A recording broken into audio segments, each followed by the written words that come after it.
ఒక్కసారి కొమ్మూరి గోల్డ్ కి కాల్ చేయండి. తాకట్లో ఉన్న మీ బంగారాన్ని విడిపించి మార్కెట్ ప్రైస్ కి వాళ్ళు కొనుక్కుని మిగతా డబ్బులు మీకు ఇచ్చేస్తారు. నమస్తే, వెల్కమ్ టు అవర్ ఛానల్. మనం టీవీ ఉంది మన కోసం.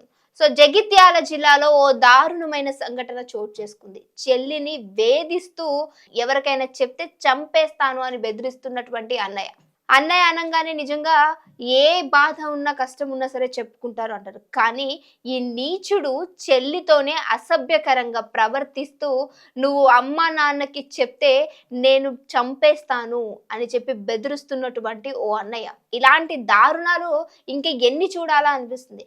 జగిత్యాల జిల్లాకి చెందినటువంటి మనోజ్ తన చెల్లి వరసతో కలిగినటువంటి అమ్మాయిని, అంటే పెదనాన్న బాబాయ్ అంటూ ఉంటాం కదా, సో అలాంటి వరస కలిగినటువంటి చెల్లిని ఎంతో గారాబంగా పెంచుతున్నాను, నేనెంతో ప్రేమగా ఎక్కడికి వెళ్ళినా సరే వెనకాల వెళ్తున్నాడు అని ఇంట్లో ఉన్నటువంటి పెద్దమ్మో పెదనాన్నో వాళ్ళ పేరెంట్సో అనుకుంటుంటే ఈ వ్యక్తి చేస్తున్నటువంటి దారుణాలు ఈరోజు ఆ అమ్మాయి తీసుకున్నటువంటి డెసిషన్ వల్ల బయటకు వచ్చాయి. తనని బెదిరిస్తున్నాడు, నిజంగా నా వల్ల మా అమ్మ నాన్నకి ఏదైనా ప్రాబ్లం వస్తుందేమో, లేదంటే నా తమ్ముడికి ఏదైనా ఇబ్బంది అవుతుంది అనుకొని బల్వత్ మరణానికి పాల్పడింది ఆ అమ్మాయి.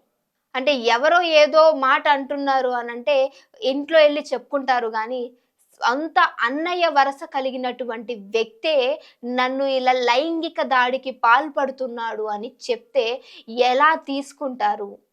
అసలు నిజంగా నా అమ్మ నాన్నకి మర్యాద ఉంటుందా ఊర్లో అనుకుందో ఏమో, కానీ తనంతట తనే సూసైడ్ చేసుకోవడం జరిగింది. సో అంటే చాలా వరకు మనం చూస్తూ ఉంటాము, ఎక్కడో ఒక అమ్మాయిని ఇట్లా బలాత్కారం చేశారంట, లేదు అనంటే అరాచకం చేసి ఇలాంటి లైంగిక దాడులు చేశారు, దానివల్ల అమ్మాయి మానసికంగా కృంగిపోయి సూసైడ్ చేసుకుంది అని. కానీ ఇంట్లో ఉన్న వాళ్ళే, అది కూడా సొంత అన్న వరుస కలిగినటువంటి వ్యక్తే చెల్లిని ఇలా లైంగిక దాడికి పాల్పడుతూ ఈ విషయాలు నువ్వెక్కడన్నా చెప్తే నేను చంపేస్తాను అని చెప్పి బెదిరిస్తుంటే నిజంగా ఏం చేస్తారు ఆడపిల్లలు?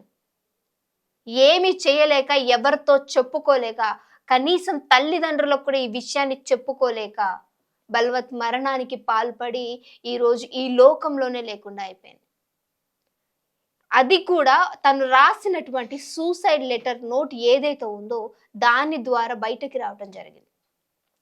ఆ లెటర్లో నా చావుకి కారణం మనోజ్, అన్నయ్య అని నేను ఎంత ప్రేమగా, నేను ఆప్యాయంగా ఆయన పట్ల గౌరవం పెంచుకుంటే నన్ను ఇంత దారుణానికి దిగజార్చి నా పైన లైంగికంగా దాడి చేసి ఈరోజు నువ్వు చెప్తే బయట నేను చంపేస్తాను అని బెదిరించి నా తమ్ముడిని కూడా బెదిరించాను.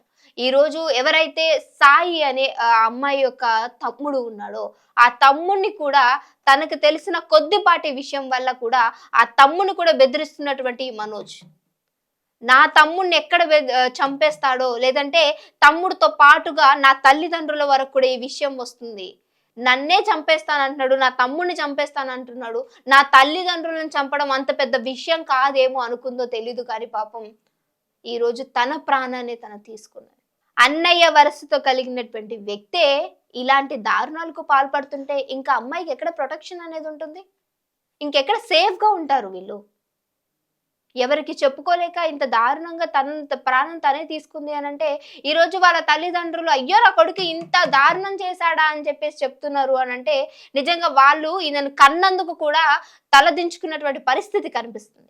తల్లిదండ్రులు మిమ్మల్ని ఎంతో ఇష్టంగా పెంచి పెద్ద చేస్తుంటే వాళ్ళ యొక్క గౌరవాన్ని దించే విధంగా ఉన్నారు నిజంగా నేటి సమాజంలో ఉన్నటువంటి యువకులు ఎవరైనప్పటికీ. నిజంగా ఇప్పుడు ఆ అమ్మాయి ఎదిగి పెళ్లి చేసి ఇంటికి పంపించాల్సింది పోయి ఆ తల్లిదండ్రులకి ఎంత శోకం కలిగించినట్టు. అలానే ఉన్నటువంటి ఆ కొడుకును కూడా నేను చంపేస్తాను నువ్వెవరికైనా చెప్తే అది కూడా మళ్ళీ లైంగికంగా దాడి చేసి చెల్లితో ఇలాంటి పనులు చేయడానికి సిగ్గనిపించట్లేదా? చెల్లిలో అక్కో, లేదు అని అంటే పిన్ని వరుసలో అసలు మనుషులేనా? ఏం చేస్తున్నారు ఏంటి అనేది నిజంగా సమాజంలో అసలు అర్థమే కావట్లేదు అనిపిస్తుంది.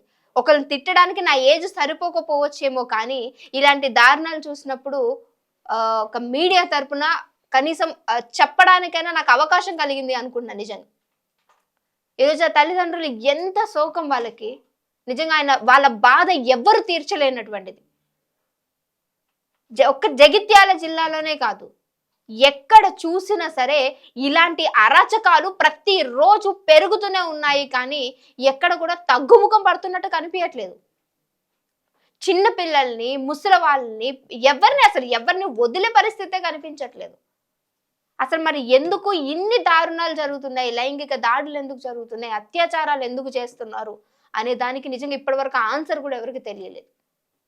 కొన్నిసార్లు కొన్ని కేసెస్లో ఒక విధంగా మాట్లాడుతూ ఉంటారు, ఇంకొన్ని కేసెస్లో కొన్ని ఎగ్జాంపుల్ తీసుకుంటూ ఉంటారు. కానీ ఏది జరిగినా ఏదేమైనప్పటికీ బలయ్యేది మాత్రం ఆడపిల్లలే. ఇక్కడ చిన్న పిల్ల అయినా, అక్క అయినా, చెల్లైనా, అమ్మ అయినా సరే, ఏదైనా సరే బాధకి గురయ్యేది మాత్రం ఆడపిల్లే.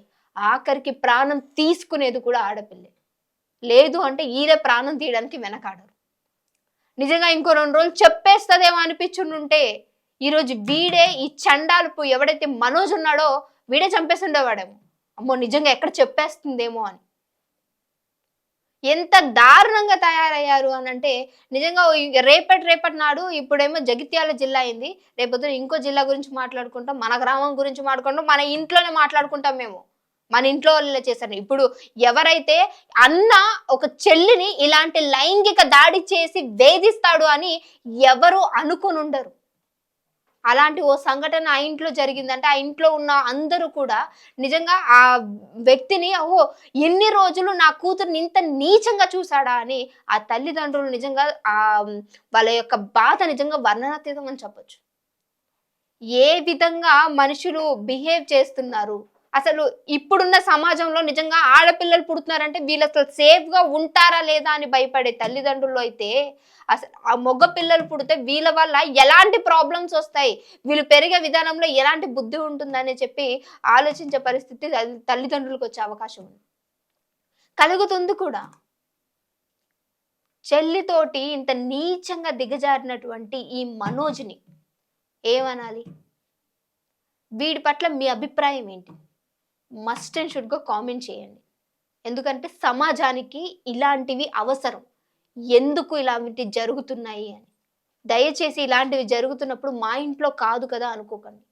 ఎప్పుడైతే మనం ఒక స్టెప్ ముందుకేస్తామో ఇలాంటి అరాచకాలు ఆపటానికి నిజంగా ముందుకెళ్ళచ్చు. ఆ ఒక్కవేళ ఆ టైంలో అమ్మాయికి ఎవరో ఒకరు భరోసా ఇచ్చి ఉండుంటే అమ్మాయి ప్రాణాలతో ఉండుండదేమో. నిజంగా నా వెనకాల ఉన్నారు అని చిన్న తమ్ముడిని వేసుకుని ఆ తమ్ముడికి తన బాధను చెప్పుకొని తను రాసినటువంటి లెటర్లో కూడా నా చావు కారణం ఈయన, ఖచ్చితంగా శిక్షించండి అని చెప్పేసి రాసి చనిపోయింది. అదే బాధ చెప్పుకోవడానికో లేదు అని అంటే ఎవరైనా ధైర్యం చెప్పేవాళ్ళు ఉంటే బహుశా వాళ్ళకి చెప్పుకునే రోజు ప్రాణాలతో ఉండేదేమో పాపం. ఇలాంటివి జరగకుండా ఉండాలి అని మనందరం కూడా కోరుకుందాం. సో ఇంకో వీడియోతో మళ్ళీ మీ అందరి ముందుకు వస్తాం. చూస్తూనే ఉండండి మనం టీవీ.